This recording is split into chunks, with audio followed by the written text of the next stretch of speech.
Chères étudiantes, chers étudiants, au cours de votre parcours scolaire, vous étiez certainement dans une situation où vous avez assimilé certaines connaissances plus facilement que d'autres. Il est fort probable que cela soit lié à votre style d'apprentissage. En réalité, chaque étudiant a plusieurs profils de personnalité qui se combinent de manière unique avec une tendance à privilégier le trait dominant. La découverte de vos profils vous permettra de trouver des réponses aux questions que vous vous posez depuis longtemps en rapport avec votre apprentissage.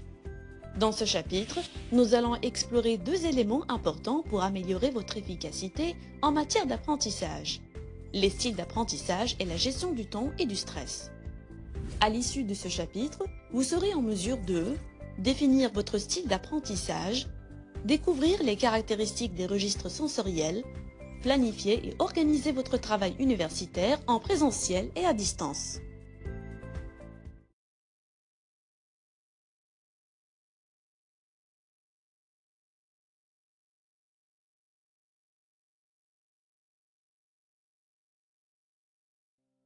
Commençons par comprendre le style d'apprentissage. Le style d'apprentissage est la manière dont chaque apprenant commence à se concentrer sur une information nouvelle et difficile, la traite et la retient. Chaque individu possède un style d'apprentissage unique qui lui est propre, favorisant l'assimilation et la rétention de l'information reçue. Le concept de style d'apprentissage nous amène à comprendre que chacun apprend à sa manière.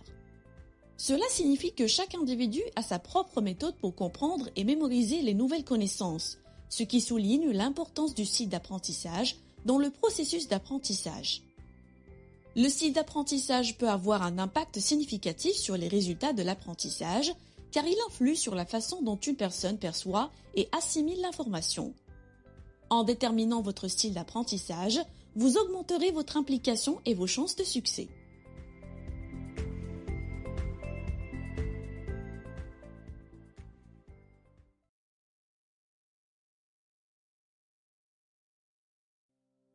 Les styles d'apprentissage peuvent être influencés par divers facteurs tels que la personnalité, les expériences antérieures et les préférences individuelles. Pendant le processus d'apprentissage, nous utilisons différents canaux sensoriels pour filtrer l'information, connus sous le nom de filtre neurologique, également appelé VACOG, en raison de l'inclusion des registres sensoriels, visuels, auditifs, kinesthésiques, olfactifs et gustatifs. Selon la conception actuelle la plus courante, le style d'apprentissage est défini par la préférence sensorielle pour recevoir l'information, soit visuelle, auditive ou kinesthésique. Il est intéressant de noter que cette conception ne prend pas en compte les apprenants ayant des préférences olfactives ou gustatives. Cliquez sur chaque terme pour en apprendre davantage.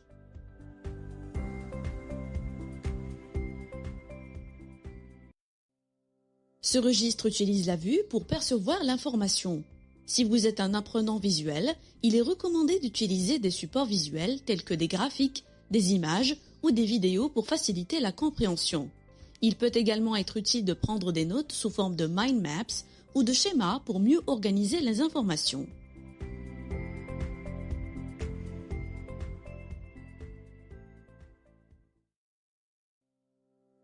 Ce registre utilise l'ouïe pour percevoir des informations. Pour les personnes qui apprennent mieux de manière auditive, il est recommandé d'écouter des enregistrements audio tels que des podcasts ou des livres audio. Il peut également être utile de répéter les informations à voix haute ou de participer à des discussions de groupe pour mieux comprendre les concepts.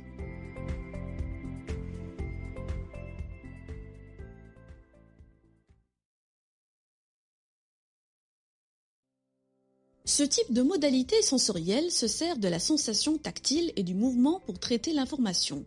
Pour les personnes qui apprennent mieux de manière kinesthésique, il est recommandé de bouger pendant l'apprentissage, comme en dessinant ou en écrivant à la main.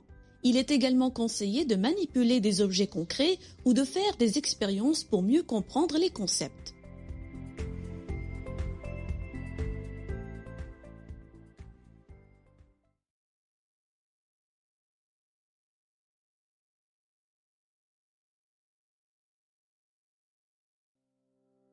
Il est désormais évident que chaque étudiant ait un registre sensoriel préféré pour apprendre. Nous avons ici 3 étudiants, Ahmed, Kerim et Nawel. L'objectif est d'attribuer chaque situation à un étudiant en tenant compte de son style d'apprentissage. Essayez de faire glisser chaque situation dans la zone qui lui est appropriée.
Il est essentiel de comprendre que les individus ont des styles d'apprentissage différents, mais il est tout aussi important de noter que la plupart des apprenants ne se limitent pas à un seul style d'apprentissage.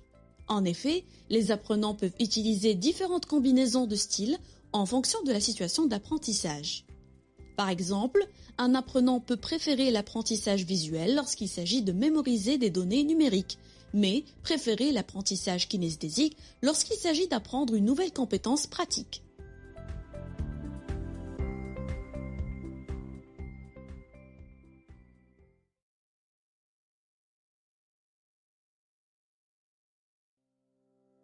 Il convient de noter que la découverte de votre style d'apprentissage préférentiel est un processus important qui peut vous aider à optimiser vos propres apprentissages. En identifiant votre style d'apprentissage préférentiel, vous pouvez déterminer la meilleure façon pour vous d'apprendre et ainsi améliorer votre compréhension et retenir davantage d'informations. Il est important de comprendre également que les autres peuvent avoir des styles d'apprentissage différents du vôtre, ce qui signifie qu'ils peuvent apprendre et résoudre des problèmes de manière différente. En comprenant les différents styles d'apprentissage, vous pouvez apprécier la diversité des approches et trouver des moyens de collaborer efficacement avec les autres. Cette diversité des styles ne signifie pas que certains styles sont meilleurs que d'autres. L'essentiel est de trouver ce qui fonctionne le mieux pour vous et d'utiliser cette connaissance pour apprendre de manière plus efficace.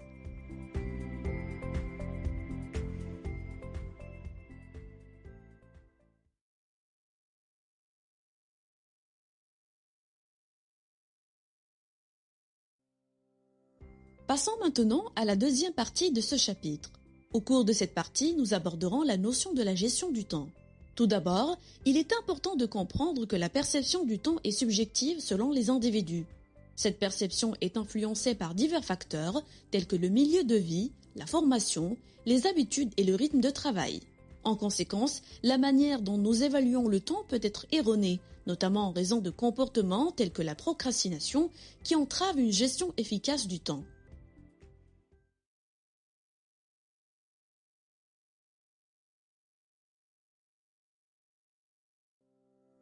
La procrastination consiste à remettre une tâche à plus tard en croyant qu'elle sera plus facile ou moins contraignante à réaliser ultérieurement. Pratiquement tout le monde a probablement procrastiné au moins une fois dans sa vie. Il convient de noter que la procrastination n'est pas un comportement hérité génétiquement et peut être remplacé par des habitudes plus productives. Si la procrastination prend trop de place dans notre vie, elle peut entraver la réalisation de vos objectifs.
Abordons à présent la procrastination en distinguant deux formes principales.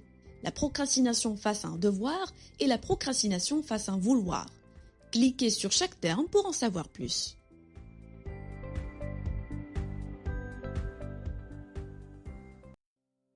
La procrastination face au devoir se réfère au fait de remettre à plus tard l'exécution de tâches importantes. Cette habitude peut être causée par divers facteurs tels que le manque de motivation, la peur de l'échec, la difficulté des tâches ou simplement l'habitude de remettre les choses à plus tard. La procrastination face au devoir peut entraîner des conséquences négatives telles que des notes inférieures, des retards, des niveaux de stress élevés ou des répercussions sur la progression académique et les relations avec les professeurs et les pairs.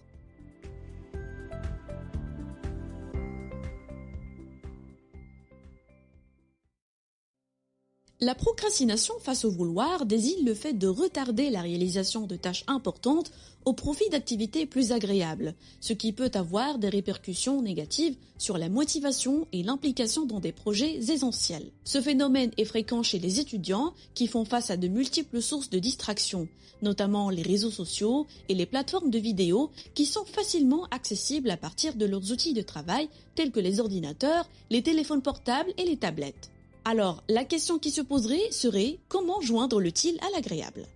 Pour répondre à cette question, il est nécessaire de classifier le temps en trois catégories distinctes. Le temps créateur, celui qui permet de générer de la valeur ajoutée. Le temps nécessaire, celui nécessaire pour exécuter les tâches en réponse à la question « Combien de temps cela prendra-t-il » Le temps inutile, celui qui est perdu par inadvertance, habitude ou négligence. La conviction à adopter pourrait être formulée comme suit. Éliminer le temps inutile, réduire le temps nécessaire et augmenter le temps créateur. Cela vous permettra d'améliorer votre bien-être, de gagner en respect dans la société, d'obtenir des résultats satisfaisants dans votre vie personnelle, universitaire et professionnelle.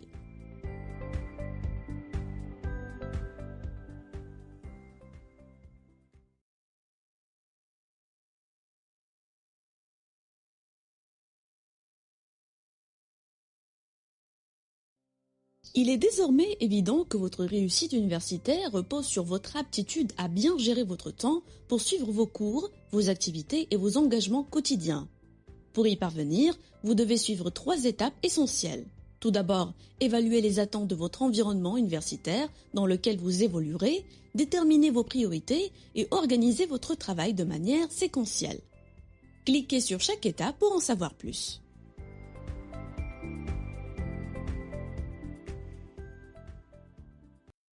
Pour évaluer les attentes de votre environnement universitaire, vous devez comprendre les normes et les attentes de l'université elle-même, y compris les attentes en matière de fréquentation des cours, les délais de remise des travaux et les politiques institutionnelles. Les enseignants peuvent avoir des attentes spécifiques en matière de participation en classe, de qualité de travail et de participation à des projets de recherche. Il est également important de prendre en compte les attentes des autres étudiants en matière de collaboration, d'engagement dans des activités parascolaires et d'interaction sociale. En comprenant tous ces attentes, vous pourrez mieux vous intégrer dans la communauté universitaire.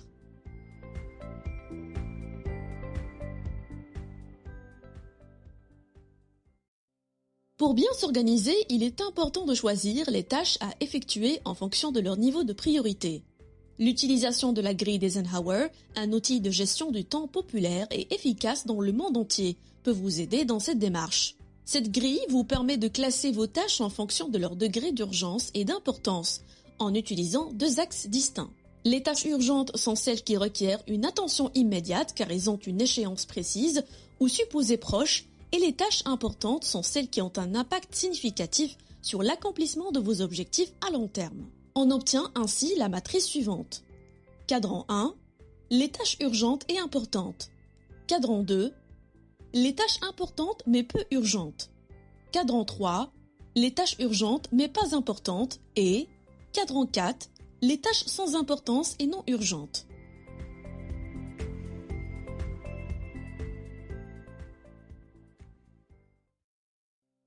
Qu'il s'agisse d'un travail en présentiel ou à distance, il est primordial de cerner les différentes tâches à faire. Ce savoir-faire s'appelle le séquençage. La méthode Pomodoro est une solution de gestion du temps développée par Francesco Cirillo dans les années 1980. Elle consiste à diviser la journée en plages de travail minutées. Simple à mettre en œuvre, mais ultra efficace en termes de productivité, la structure de base de la méthode Pomodoro est la suivante. Choisissez un objectif ou un travail à accomplir dans votre liste de tâches. Réglez votre minuteur Pomodoro. Travaillez pendant la durée définie. Lorsque le minuteur sonne, cochez cet intervalle de travail pour indiquer que vous l'avez réalisé. Après chaque session, faites une pause de 5 minutes. Après la 4e session, prenez une pause plus longue de 15 à 30 minutes. Remettez votre minuteur à zéro et répétez le processus. La méthode Pomodoro peut être adaptée pour une gestion personnalisée du temps, y compris pour travailler en groupe, ce qui peut améliorer la productivité et permettre d'atteindre les objectifs fixés.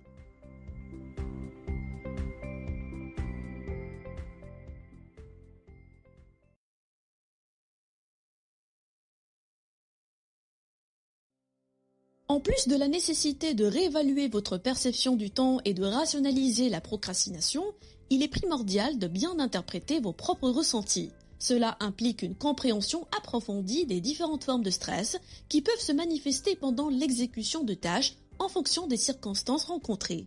Le stress est une réponse naturelle de l'organisme face à une situation perçue comme menaçante ou difficile.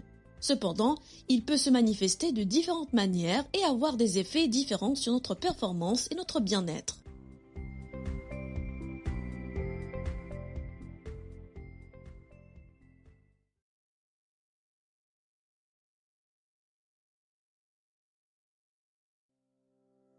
Maintenant, examinons les différentes formes de stress auxquelles un individu peut être confronté.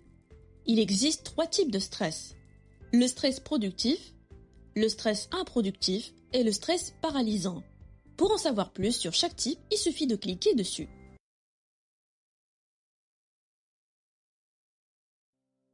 Le stress productif est un état de tension qui incite une personne à être plus productive et performante dans son travail. Cela peut se produire lorsqu'une personne a une échéance à respecter ou doit relever un défi important. Le stress productif peut aider une personne à rester concentrée et à prendre des décisions plus rapidement.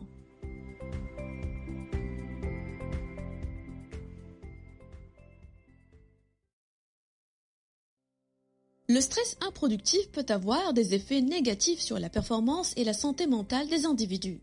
Il peut être provoqué par des situations de travail trop stressantes, comme un volume de travail trop important, des délais impossibles à respecter, une mauvaise communication ou un manque de soutien.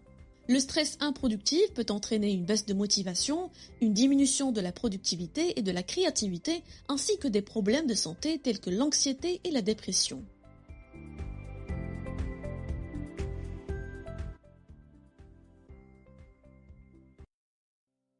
Le stress paralysant est un niveau de tension si élevé qu'il peut rendre une personne incapable d'agir ou de prendre des décisions.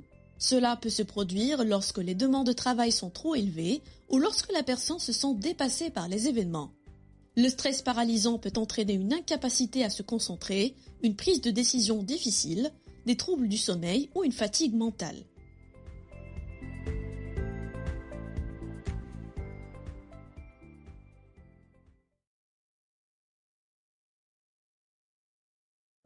Chères étudiantes, chers étudiants, nous voici arrivés à la fin de ce chapitre.